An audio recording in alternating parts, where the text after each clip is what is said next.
ബി.ജെ.പിയുടെ സംസ്ഥാന വൈസ് പ്രസിഡന്റായ doctor KS. Radhakrishnan ജിയോട് എനിക്കൊരു ചോദ്യമുണ്ട്. ഡയറക്റ്റാണ്, ഒന്നും തോന്നരുത്, എന്നെ വഴക്ക് പറയരുത്. നിങ്ങൾ ബി.ജെ.പിക്കാർക്ക് ഒരു തവണ കൂടി ഇടതുപക്ഷം അധികാരത്തിൽ വരുന്നതാണോ ഇഷ്ടം? കാരണം കോൺഗ്രസ് മുക്ത ഭാരതമാണ് നിങ്ങളുടെ ലക്ഷ്യം. ഞങ്ങളെ സംബന്ധിച്ചിടത്തോളം ഞങ്ങൾ അധികാരത്തിൽ വരണം എന്നുള്ളതാണ് ഞങ്ങളുടെ ഇഷ്ടം. അതെനിക്കറിയാം. പക്ഷേ കേരളത്തിൽ അടുത്ത അതിനാണ് ഞങ്ങൾ ശ്രമിച്ചുകൊണ്ടിരിക്കുന്നത്. അത് തീർച്ചയായിട്ടും നല്ലതാണ്. ഞങ്ങൾക്ക് ഇപ്പോൾ ഇത് UDF-നോടുള്ളതിനേക്കാൾ കൂടുതൽ, അല്ലെങ്കിൽ അത്രയും തന്നെ അകലം LDF-നോടുണ്ട്. അതെന്താ കാര്യം എന്ന് വെച്ച് കഴിഞ്ഞാൽ, ഇതിലാരാണ് കൂടുതൽ കാപട്യം പറയുന്നത് എന്ന കാര്യത്തിൽ നമുക്കൊരു നിശ്ചയമില്ലായികയുണ്ട്. ഇവർ രണ്ടുപേരും മത്സരിച്ച് മതേതരത്വം പറഞ്ഞുകൊണ്ടിരിക്കുകയാണ്. രണ്ടുപേരും സെക്കുലറാണ്. രണ്ടുപേരും പറയുന്നത് മോദി ഫാസിസ്റ്റാണെന്നാണ്. മനസ്സിലായില്ലേ? രണ്ടുപേരും ഒരുമിച്ച് നിന്നിട്ടാണ് മോദിക്കെതിരെ പടവരുന്നത്. വെൽഫെയർ പാർട്ടിയും ജമാഅത്ത് ഇസ്ലാമി എല്ലാം പറയുന്നുണ്ട് വർഗീയ പാർട്ടിയാണ് ബി.ജെ.പി. അല്ല, അവരെല്ലാം വിശുദ്ധന്മാരാണ്. പിന്നെ അത് മാത്രമല്ല, അവർക്ക് തമ്മിൽ, കോൺഗ്രസിനും CPM-നും തമ്മിൽ ഇപ്പോൾ വേറൊരു ഐക്യമുണ്ട്. അതെന്താണെന്ന് വെച്ചാൽ ഒരു മതപരമായ ഐക്യമാണ്. കാരണം മരിയൻ അലക്സാണ്ടർ ബേബി എന്ന MA ബേബിയും സോണിയാഗാന്ധിയും രണ്ടുപേരും കത്തോലിക്കരാണ്, ലത്തീൻ കത്തോലിക്കരാണ്. യാദൃച്ഛികമായിട്ട് സംഭവിച്ചാണ്. അപ്പോൾ അവർ ആസൂത്രിതമായിട്ട് വന്ന് സംഭവിച്ചത്. യേശുദേവൻ ലത്തീൻ, യേശുദേവൻ ക്രിസ്ത്യാനി ആയിരുന്നില്ല, ജൂതനായിരുന്നു. അല്ല, യേശുദേവൻ ഇതൊന്നും സ്ഥാപിച്ചിട്ടില്ല. അദ്ദേഹം ജൂതനായിരുന്നു. അദ്ദേഹത്തിൻ്റെ ഇതൊന്നുമില്ല. അദ്ദേഹം ലത്തീൻ സഭയും സ്ഥാപിച്ചിട്ടില്ല. അദ്ദേഹമൊക്കെ മരിച്ച് അദ്ദേഹത്തിൻ്റെ ക്രൂസിഫിക്ഷൻ കണ്ട് എത്രയോ കാലത്തിന് ശേഷമാണ് സഭ രൂപീകരിക്കപ്പെടുന്നത്, ക്രിസ്ത്യാനിറ്റി ഉണ്ടാകുന്നത്. അത് ഇന്ന് കാണുന്ന ക്രിസ്ത്യാനിറ്റി മറ്റേ കോൺസ്റ്റന്റൈൻ റോമ സാമ്രാജ്യത്തിൽ ഇത് ഔദ്യോഗിക മതമായി പ്രഖ്യാപിച്ചപ്പോൾ വന്നതല്ലേ. അതിന് മുൻപുള്ള ക്രിസ്ത്യാനിറ്റി എന്ന് പറഞ്ഞാൽ ഇന്ന് കാണുന്ന രീതിയിലുള്ള ഏകീകൃത രൂപത്തിലുള്ള ക്രിസ്ത്യാനിറ്റി ഒന്നും ആയിരുന്നില്ല. ഓരോ പ്രദേശത്തും കുറേ പേര് യേശുദേവൻ്റെ ജീവിതത്തെ ആസ്പദമാക്കി ജീവിച്ചിരുന്നു എന്ന് മാത്രമാണ്. അവിടെ നിൽക്ക് സാറ് കേരളത്തിലെ ഏറ്റവും നല്ല പ്രസംഗകരിൽ ഒരാളാണ്. സാറ് എൻ്റെ ചോദ്യത്തിൽ നിന്ന് തിരിച്ചു വാ. ഇല്ല. അപ്പം അതുകൊണ്ട് ഞങ്ങളെ സംബന്ധിച്ചിടത്തോളം ഇവർ രണ്ടുപേരും കേരളത്തിൽ നിന്നല്ല, ഇന്ത്യയുടെ സാഹചര്യത്തിൽ തന്നെ ഈ രണ്ടുപേരും അപ്രസക്തരാകണം എന്നുള്ളതാണ്.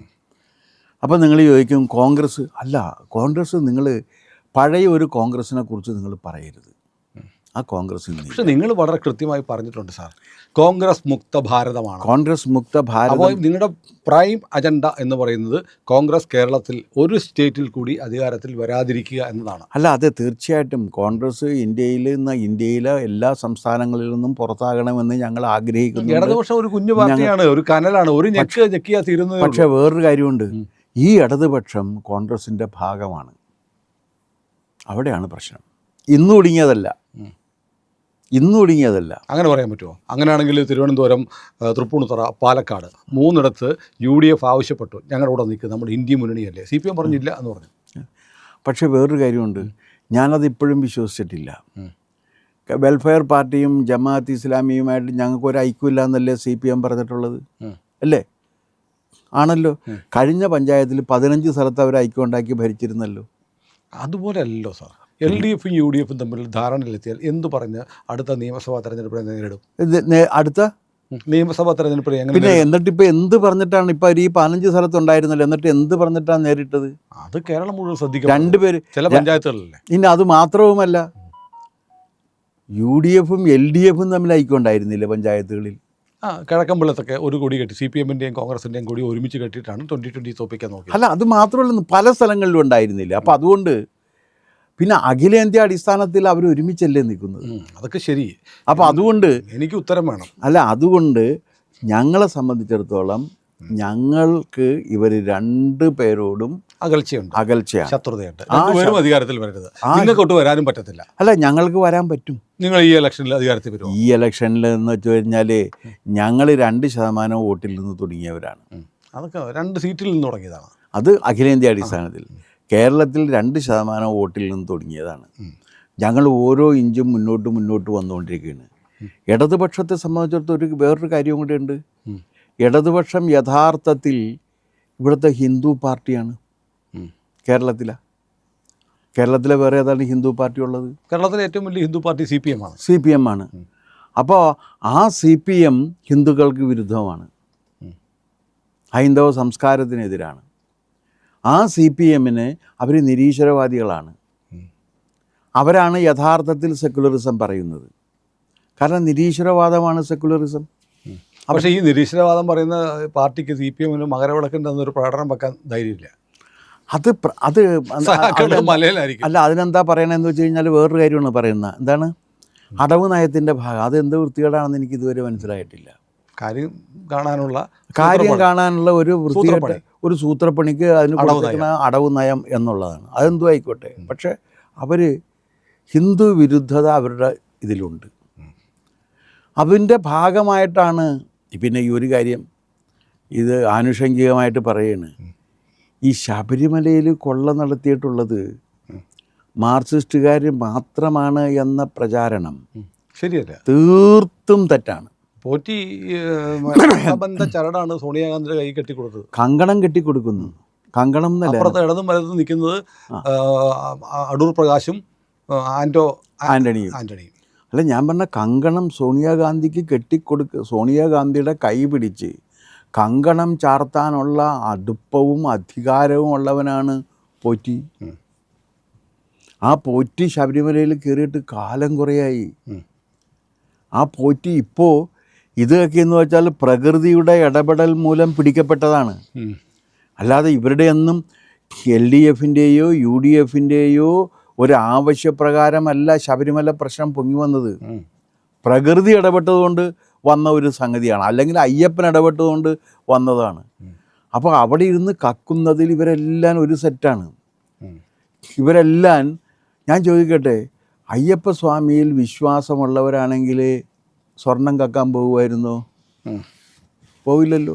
ഞാൻ പറഞ്ഞു വരുന്നത് എന്താണെന്ന് വെച്ചാൽ രണ്ട് കൂട്ടരും ഒരേ തരത്തിലുള്ളതാണ്. ഞാനിപ്പോൾ ആലോചിക്കുന്നത് ഇന്നസെൻ്റ് ഒരു സിനിമയിലുണ്ടായോ, കേട്ടിട്ടുണ്ട് ഉത്തരം പറ. ഉത്തരമാണ് പറയുന്നത്. ഞങ്ങൾ ഇവർ രണ്ടുപേരെയും എതിർക്കുക എന്നുള്ളതാണ്. പക്ഷേ ഈ രണ്ടുപേരെ എതിർത്താലും ഈ അടുത്ത മെയ് മാസത്തിൽ കേരളത്തിൽ ഒരു സർക്കാർ വരണം. ആ സർക്കാർ UDF വരുന്നതാണോ LDF വരുന്നതാണോ BJPക്ക് അഭികാമി എന്ന് ചോദിച്ചാൽ സാറ് പറയും ഞങ്ങൾ വരുന്നതാണ് ഞങ്ങൾക്ക് ഇഷ്ടം. അതെ, അതിനുള്ള സാധ്യത ഞാൻ നിങ്ങളുടെ രാഷ്ട്രീയത്തിൽ യോജിപ്പുള്ള ഒരാളാണ്. പക്ഷേ നിങ്ങൾ അധികാരത്തിൽ വരുമെന്ന് ഞാൻ വിശ്വസിക്കുന്നു. അല്ല, ഞാൻ വേറൊന്ന് പറഞ്ഞോട്ടെ സാർ. ഇപ്പോഴത്തെ ഇതനുസരിച്ചിട്ട് നിങ്ങൾക്ക് വലിയ തോതിൽ സീറ്റ് വർധന സീറ്റൊക്കെ കിട്ടും. അല്ല, പറഞ്ഞു നോക്കട്ടെ. 67 സീറ്റാണ് LDFന് കിട്ടും എന്ന് പറയുന്നത്. 71 സീറ്റാണ് UDFന് കിട്ടുന്നത്.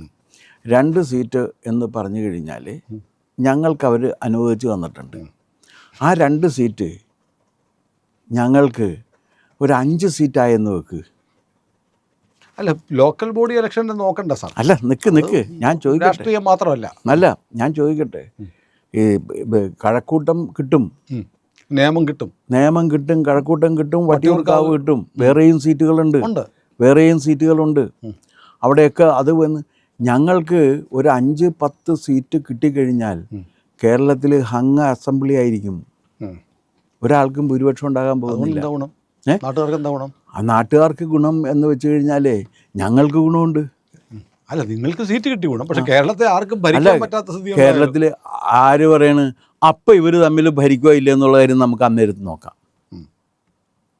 ആ സമയത്ത് പറയും വർഗീയ കക്ഷികളെ അകറ്റി നിർത്താൻ വേണ്ടി നമുക്ക് ഒരുമിക്കണമെന്ന് പറയാം. അവർ ഒരുമിക്കുകയും ചെയ്യും. അതിനാണോ കാത്തിരിക്കുന്നത്? അതോടുകൂടി ഈ 2 മുന്നണിയുടെയും ചരമക്കുറിപ്പ് എഴുതാൻ കഴിയും. അങ്ങനെയാണെങ്കിൽ ഇടതുപക്ഷം കേരളത്തിൽ അധികാരത്തിൽ വന്നാൽ കേരളത്തിന് എന്തെങ്കിലും ദോഷം ഉണ്ടാവുമോ? അല്ല, ഇപ്പോൾ ഉള്ള ദോഷത്തേക്കാൾ കൂടിയ ദോഷമൊന്നും വരുത്താനായിട്ട് അവർക്ക് കഴിയില്ല. കാരണം പരമാവധി ചെയ്തു കഴിഞ്ഞു. ഇപ്പം തന്നെ പരമാവധി ചെയ്ത് കഴിഞ്ഞില്ലേ. ഒരു മൈൽഡായ നിലപാടാണ് അത് ഇടതുപക്ഷത്തിനോട്. അല്ല, ഞാൻ ചോദിക്കട്ടെ, ഇത് അവർക്ക് എന്താ പ്രശ്നം എന്ന് വെച്ച് കഴിഞ്ഞാൽ അവർക്ക് ഭരിക്കാൻ അറിയില്ല. വേറെ പ്രശ്നമൊന്നുമില്ല. അവർ കൊണ്ടുവരുന്ന ഏതെങ്കിലും ഒരു ഭാവനാപൂർണമായ ഒരു പദ്ധതിയെക്കുറിച്ച് പറയാമോ?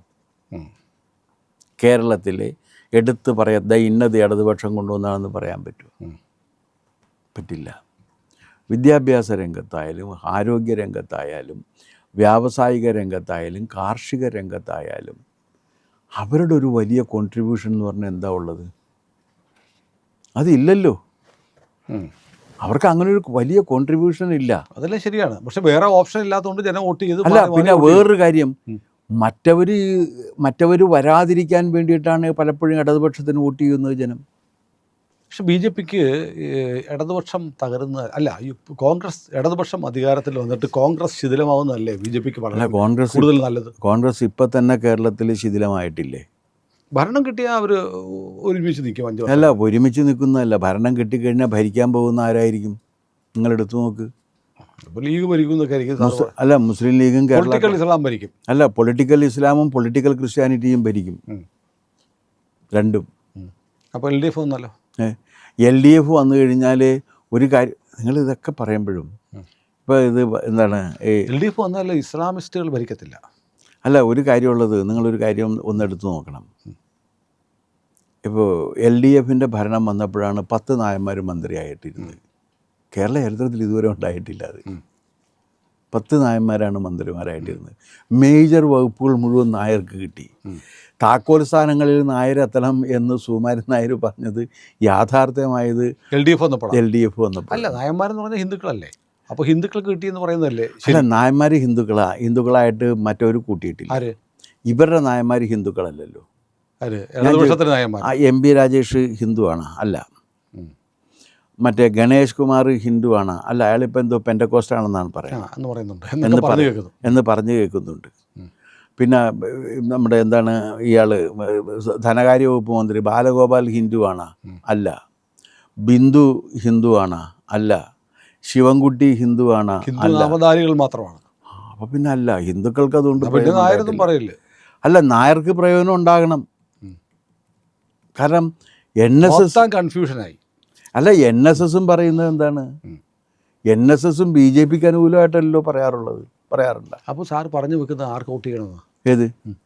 BJPക്ക് വോട്ട് ചെയ്യണമെന്നാണ് ഞാൻ പറയുക. നിങ്ങൾ BJPക്ക് വോട്ട് ചെയ്യൂ. കേട്ടല്ലോ സാർ പറഞ്ഞത്. ഞാൻ ചോദിച്ചത് എന്താണ്, സാറ് പറഞ്ഞത് എന്താണ്? BJPക്ക് വോട്ട് ചെയ്യുക. LDFനോ UDFനോ വോട്ട് ചെയ്യണമെന്ന് ഞാൻ പറയുമെന്ന് നിങ്ങൾ ഒരിക്കലും ഞാൻ വിചാരിക്കുന്നില്ല. പക്ഷേ ഞങ്ങൾ UDFന് വോട്ട് ചെയ്യാൻ, 2 കൂട്ടരിൽ ഒരു കൂട്ടരാണ് അധികാരത്തിൽ വരുന്നെങ്കിൽ തമ്മിൽ ഭേദം എന്ന് പറയാം. തമ്മിൽ ഭേദം തൊമ്മൻ എന്ന് പറയാവുന്ന ഒരു തൊമ്മനും ഇതിനകത്തില്ല എന്നുള്ളതാണ്. ഒരു തൊമ്മനും ഇല്ല. കാരണം ഇടയ്ക്കിടയ്ക്ക് ഇവർക്ക് എന്ത് ചെയ്യുമെന്ന് വെച്ചാൽ, മതേതരത്വം വന്ന് ഇന്ന് സഹിക്ക വയ്യാതെ ആകുന്ന സമയത്ത് എന്ത് ചെയ്യുമെന്ന് വെച്ച് കഴിഞ്ഞാൽ പൊളിറ്റിക്കൽ ഇസ്ലാമിൻ്റെ കൂടെ പോകും. പൊളിറ്റിക്കൽ ഇസ്ലാമാണ് ശരിയെന്നും അതാണ് സ്വത്ത് രാഷ്ട്രീയമെന്നും ആ രാഷ്ട്രീയമാണ് പ്രചരിപ്പിക്കേണ്ടത് എന്നും പറഞ്ഞ് നടന്നവരല്ലേ സാർ ഇടതുപക്ഷം? അവരെങ്ങനെ വിശ്വസിക്കാൻ പറ്റും? തെറ്റ് 25 കൊല്ലം കഴിയണം ഒരു തെറ്റ് തിരുത്തണമെന്നുണ്ടെങ്കിൽ. അത്ര ആയിട്ടില്ല. കമ്മ്യൂണിസ്റ്റ് പാർട്ടി ഒരു തെറ്റ് തിരുത്തുന്നത്, ഏത് തെറ്റും അടുത്ത കാലത്ത് ക്വിറ്റ് ഇന്ത്യ സമരത്തിൽ പങ്കെടുക്കാത്ത തെറ്റായി പോയെന്ന് അടുത്ത കാലത്താണ് പറഞ്ഞത്. എത്രയോ കൊല്ലം കഴിഞ്ഞിട്ടാണ് പറഞ്ഞത്. അപ്പോൾ എന്നിട്ട് പറയും ഞങ്ങൾ തെറ്റ് പറ്റിയാൽ തിരുത്തിയെന്ന് പറയുമ്പോൾ ആ ശബരിമല കാര്യത്തിൽ അത്രയൊന്നും എടുത്തില്ല. വീട് കയറി മാപ്പ് പറഞ്ഞായിരുന്നു, ഗൃഹസന്ദർശനമൊക്കെ നടത്തിയ. കാരണം അതുകൊണ്ടാണ് രണ്ടാമത് കിട്ടിയത്. ഇനി അതിനേക്കാൾ ഉരുള് നിറച്ച് നടത്തും. ഈ അമ്പലത്തിൽ അതില്ലേ ശയനപ്രദക്ഷിണം, അത് നടത്തും. ഉരുണ്ട് പെരണ്ട് പറയും. വേറൊരു കാര്യം, വോട്ട് ചെയ്യുമ്പോൾ ഇപ്പോൾ കേരളത്തിൽ ഞാൻ കണ്ടിട്ടുള്ളൊരു കാര്യം എന്ന് വെച്ചാൽ BJPക്ക് വോട്ട് ചെയ്യണമെന്നവരുണ്ട്. ഇടതുപക്ഷത്തോട്ട് കടുത്ത നീരസമുള്ള ആളുകൾ. ഇടതുപക്ഷമാണ് കേരളത്തെ നശിപ്പിച്ചതിൽ വലിയ പങ്ക് വഹിച്ചത്. ഹിന്ദുവിൻ്റെ വിശ്വാസങ്ങളെയും ആചാരങ്ങളെയൊക്കെ തകർക്കാൻ ശ്രമിച്ചതും ഇടതുപക്ഷമാണെന്ന് കരുതുന്ന ഒരു നല്ല ശതമാനം ഹിന്ദുക്കളുണ്ട്. അവർക്ക് CPMനോട് ശത്രുതയുണ്ട്. പക്ഷേ BJP സ്ഥാനാർത്ഥിക്ക് ഒരു വിന്നബിലിറ്റി ഇല്ല. അതുകൊണ്ട് അവർ പോയി UDF വോട്ട് ചെയ്യും. അല്ല, ഞാൻ പറയുന്നത് അത് സംഭവിക്കുന്നുണ്ട്. അല്ല, ഈ വിന്നബിലിറ്റി എന്ന് പറയുന്ന സാധനം വരുന്നത് എങ്ങനെയാണ്? വോട്ട് ചെയ്യുമ്പോഴാണ്. അപ്പോൾ അതുകൊണ്ട് അവർ വോട്ട് ചെയ്തിട്ട് ആ വിന്നബിലിറ്റി ഉണ്ടാക്കട്ടെ എന്നാണ് എനിക്ക് പറയുന്നത്. അതായത് അതൊരു തെറ്റായ പ്രവണതയാണ് അല്ലേ? അതെ, ഹിന്ദുക്കൾക്ക് നിലനിൽക്കണമെന്നുണ്ടെങ്കിൽ CPM തകരണം. അതിന് UDFന് വോട്ട് ചെയ്യുമ്പോൾ ഹിന്ദുവിൻ്റെ ഏറ്റവും വലിയ ശത്രുവായ ഇസ്ലാമിസ്റ്റുകൾ ഭരണത്തിലേക്ക് വരികയാണ്. അല്ല, ഹിന്ദുവിൻ്റെ അല്ല, ലോകത്തിൻ്റെ ശത്രു. ഞാൻ ചോദിക്കട്ടെ, ഇപ്പം ഈ ഓസ്ട്രേലിയയിൽ എന്താണ് ആ കടൽ? ബോണ്ടി ബീച്ചിൽ ഹിന്ദുക്കളുണ്ടായിട്ടാണ് അവിടെ നടന്നത്. ജൂതന്മാർ ആഗോള ഇസ്ലാമിസ്റ്റിൻ്റെ ശത്രുവായ. അല്ല, അപ്പോൾ ഞാൻ ചോദിക്കുന്നത്, ഇവിടെ ഹിന്ദുക്കൾ ഉണ്ടായിട്ടാണ് നടക്കണമെന്ന് പറയും. ലോകത്തിൻ്റെ എവിടെ ലോകത്തിൽ ഇസ്ലാമുണ്ടോ അവിടെ എല്ലാം ഇത് നടക്കുകയാണല്ലോ. അവിടേക്കൊന്നും ഹിന്ദുക്കളില്ലല്ലോ. ഇല്ലേ, ഇപ്പോൾ കമ്മ്യൂണിസം തകരുന്നത് പിണറായി വിജയനാണ് എന്ന് പറയുമ്പോൾ എനിക്ക് തിരിച്ചു ചോദിക്കാനുള്ള ചോദ്യം, സോവിയറ്റ് യൂണിയനിൽ പിണറായി വിജയൻ ഉണ്ടായിട്ടല്ലോ കമ്മ്യൂണിസം തകർന്നത്. എനിക്കിപ്പോൾ നമ്മുടെ സംസാരത്തിൽ മനസ്സിലായ ഒരു കാര്യമുള്ളൂ, വോട്ട് ചെയ്യേണ്ടത് BJPക്കാണ്. അത് സാറ് സമ്മതിച്ചു. തമ്മിലാരാ ഭേദം എന്ന് ചോദിച്ചാൽ അതിൻ്റെ ഉത്തരം ഓരോ വോട്ടറും തീരുമാനിക്കണം, അല്ലേ? അതാണ് അവർ തീരുമാനിക്കേണ്ടത്. അവർ തീരുമാനിക്കണം. പിന്നെ BJPക്ക് ജയസാധ്യത ഇല്ലാത്തത് കൊണ്ട് ഞങ്ങൾ കോൺഗ്രസിന് വോട്ട് ചെയ്യുന്നു എന്ന് പറയുന്നത് ഒരു മൗഢ്യമാണ്. ആ വോട്ട് വിന്നബിലിറ്റി ഉണ്ടാക്കണം. വിന്നബിലിറ്റി ഉണ്ടാക്കാൻ ആ വോട്ട് BJP കൊടുത്താലേ വിന്നബിലിറ്റി ഉണ്ടാവത്തുള്ളൂ. വിന്നബിലിറ്റി ഉണ്ടാക്കുന്നത് ഒരു പാർട്ടിയല്ല, പാർട്ടിക്ക് വോട്ട് ചെയ്യുന്ന ജനങ്ങളാണ്.